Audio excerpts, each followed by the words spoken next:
এটি zone plate experiment. এটা হচ্ছে লেজার সোর্স। এটি L1 এর ভ্যালু বল। অ্যাপ্রক্সিমেটলি 18 সেন্টিমিটারের কাছে। আচ্ছা, পজিশন অফ এখানে আপাতত এখন 19-এ আছে।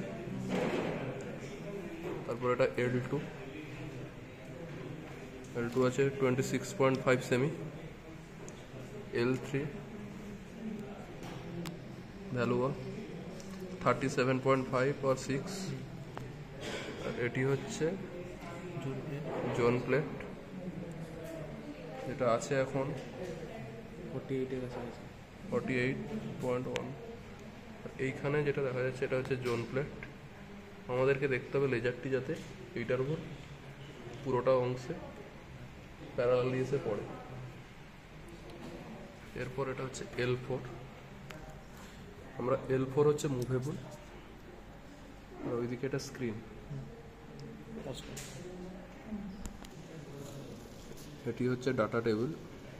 আমরা এখানে first order, second order, third order, মানে থার্ড, ফিফথ, সেভেন্থ, নাইন্থ এরকম নেব, এবং তার জন্য রেসপেক্টিভ L4 অর্থাৎ ফোর্থ লেন্সের হচ্ছে পজিশনটাকে মেজার করব। সেখান থেকে আমরা কিছু ডাটা ক্যালকুলেট করব।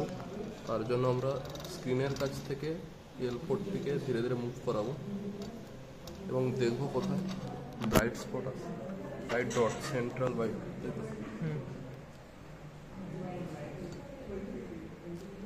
এই পজিশনটা দেখ, এরকম পজিশনের জন্য ডিফারেন্ট পজিশনের জন্য আমরা ডিফারেন্ট পজিশন, একটা পজিশন এখান থেকে আমরা নোট করব।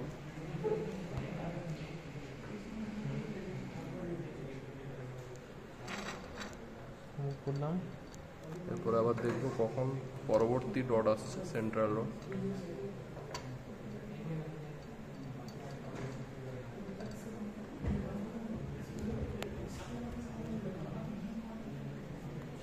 এখানে আসছে, তো এটাকে এর রেসপেক্টিভ L4 এর পজিশনটা নোট করব।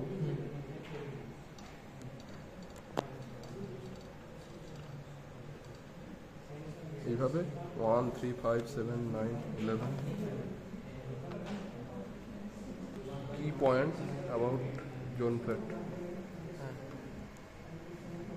এই লেন্সটা যখন মুভ করব, স্ক্রিনে যে ফ্রিঞ্জগুলো তৈরি হবে সেই ফ্রিঞ্জগুলো বারবার পজিশন শিফট করবে না ডিফারেন্ট দিকে।